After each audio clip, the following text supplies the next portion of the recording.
Long before the last desert empires collapsed into ash, before their towers were swallowed by wind and their banners became dust beneath the dunes, there existed an old law known to every healer, priest, and alchemist. No life is restored without cost. The poor paid with pain, the dying paid with memory, the desperate paid with time they did not have. In the final age of the glass citadels, one man refused to accept this truth. His name was Aurel Vant, though history would remember him by another title, the Keeper of Bitter Salvation. He was not a physician of mercy, nor a priest of gentle restoration. Aurel studied the cruel edge between survival and ruin, where breath weakens, blood slows, and the body begins to surrender itself to death. There, he believed, life revealed its deepest secret. Vitality was not created, it was borrowed. And if it could be borrowed from the body, then perhaps it could also be stolen from decay itself. Aurel worked far below a ruined observatory, in chambers where no sunlight had reached for generations. Above him, broken lenses pointed toward dead constellations. Beneath him, the earth sweated mineral salts, venomous vapors, and old corruption from caverns older than language. Other alchemists brewed tonics from flowers, roots, and purified stone. Aurel sought darker materials. He collected blood salt from subterranean veins, where ancient creatures had died and hardened into crimson crystal. He extracted venom from beasts that nested in corrupted hollows, creatures whose bodies had adapted to poison until poison became nourishment. Last, he devised a catalyst meant to perform the impossible, to turn destructive force into living strength. His colleagues called the work madness. Aurel called it arithmetic.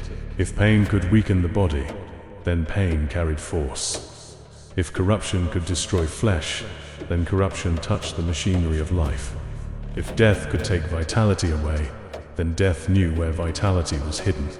All he needed was a vessel strong enough to hold the contradiction. The phial was not blown from ordinary glass. Aurel shaped it from dark crystal gathered beneath the ruins of a fallen citadel, a substance once used to contain unstable starlight. Its body was narrow and elegant, but unnervingly dense, as though it weighed more than its size allowed. Around its neck he etched silver sigils, each one designed to bind volatile essences before they could tear the vessel apart.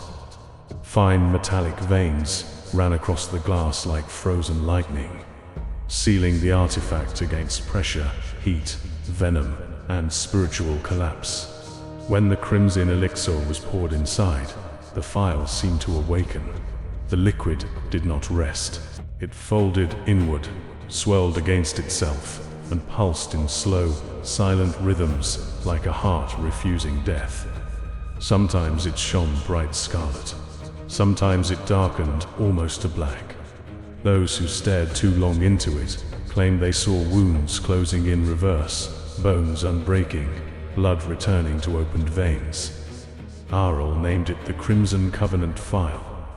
Not a potion, not a remedy, a pact. The first subject was a condemned soldier, with a spear wound through the lung and fever already clouding his eyes. Aurel did not promise comfort. He removed the silver stopper and tilted the crimson liquid between the soldier's cracked lips. The reaction was immediate. The man's body arched from the table as if struck by lightning. His wound sealed in a violent contraction of flesh. Torn muscle twisted back into place. Blood stopped flowing. Breath slammed into his chest with such force that the iron restraints bent beneath him. Within a single heartbeat, the dying man lived. The observers fell silent. No herb could do that. No prayer could do that. No ordinary alchemy could drag a soul back so quickly from the edge. Aurel watched without smiling. He knew the restoration was only the first half of the equation. At first, the soldier laughed. He flexed his hands. He sat upright. Strength returned to him so fiercely that he broke one restraint and nearly rose from the table. Then the warmth changed. His veins darkened beneath the skin. The restored flesh around his wound turned cold, then feverish, then cold again. Pain spread through him in slow waves, not the sharp pain of injury, but something deeper, something that seemed to chew at the life just returned to him. The crimson elixir had saved him. Now it demanded payment.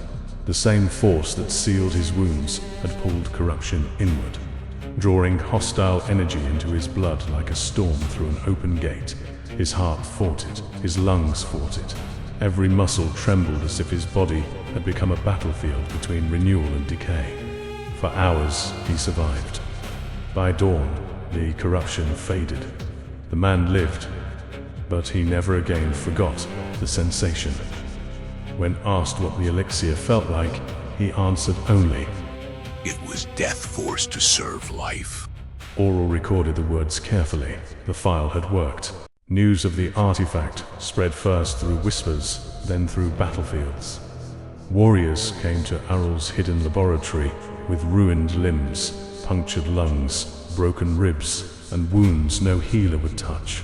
Some were mercenaries, some were assassins, some were deserters with nothing left to lose. The Crimson Covenant Phial restored them all. Its gift was terrifyingly simple. Drink, and the body refused to die. Bones knitted, blood returned. Exhaustion vanished. Pain became fuel. A final breath became a second beginning. But the price followed shortly after. Some endured the creeping toxin and rose stronger for it. Others collapsed after victory, their bodies unable to withstand the delayed corrosion. The phial did not care whether the bearer was noble or cruel, brave or desperate. It offered survival. It never promised peace. Those who carried it learned to fear the minutes after salvation more than the moment before death. As years passed, the phial became more than an alchemical artifact. It became a temptation. Some carried it only for emergencies, using it when no other path remained. These bearers lived long enough to understand caution. Others became fascinated by the sensation. They spoke of the instant when the crimson liquid struck the throat, when fear dissolved, when death retreated, when the impossible body rose again. They began to chase that moment, not because they wished to live, but because they wished to conquer the boundary between living and dying. Aurel noticed the change. The phial did not merely heal wounds, it reshaped desire. The strongest bearers learned discipline. The weakest returned again and again, drinking earlier, drinking deeper, gambling with corruption until the debt became larger than the life it purchased. In taverns, ruins, and mercenary camps, a phrase began to follow the artifact: a second chance, bought with future suffering. Aurel should have destroyed the phial. He had proven his theory. He had broken the old law, only far enough to reveal that it could not truly be broken. Every restoration still demanded payment, even if the debt arrived late. But the keeper of bitter salvation was no longer satisfied. He began studying the corruption itself. Why did some bodies survive it? Why did others fail? Could the toxin be refined? Could the debt be delayed forever? Could stolen life be purified before it turned against the bearer? His journals grew erratic. His handwriting sharpened into frantic angles. He stopped recording failures as warnings and began calling them thresholds. Some nights, the ruined observatory glowed red from below. Those who served him heard glass singing in the dark. Then, one winter, Aurel vanished. No body was found. No final note was left. Only a circle of shattered vessels remained around the central work table, and at its center stood the Crimson Covenant Phial, full once more, its liquid pulsing as if nothing had happened. Centuries passed. The glass citadels fell. The desert empires cracked. The observatory collapsed beneath sand and stone, until only treasure seekers, grave robbers, and desperate wanderers remembered the path below. Yet the phial survived. It passed from hand to hand, never staying long with one bearer. A duelist drank from it after a blade pierced his heart and won the fight before dying 3 days later in silence. A queen's bodyguard used it to stand between assassins and the royal cradle, surviving long enough to become a legend. An exile carried it through a wasteland of poised winds, sipping only once, then burying it because he feared what he had felt. Every bearer described the same contradiction: immediate salvation, lingering decay. The crimson liquid restored what should have been lost, but the body always remembered that something unnatural had entered it. The phial did not erase death. It postponed the argument. Today, the Crimson Covenant Phial is spoken of in ruined camps, black market sanctuaries, and among warriors who have survived too many impossible battles. They say its dark crystal body still shines faintly beneath moonlight. They say the silver sigils around its neck have never tarnished. They say the liquid inside cannot truly be emptied, only scattered into blood, pain, and desperate need until the vessel gathers its strength again. To drink from it is to return instantly from the edge. To survive it is to carry the taste of corruption in the veins. To depend on it is to become part of the covenant. For the phial is not mercy, it is not healing. It is borrowed life sealed in crimson glass. Every drop offers the same bargain. Live now, suffer after. And when the stopper is pulled, when the liquid burns down the throat and the body rises from the brink of ruin, every bearer understands the truth. Aurel Vant discovered too late.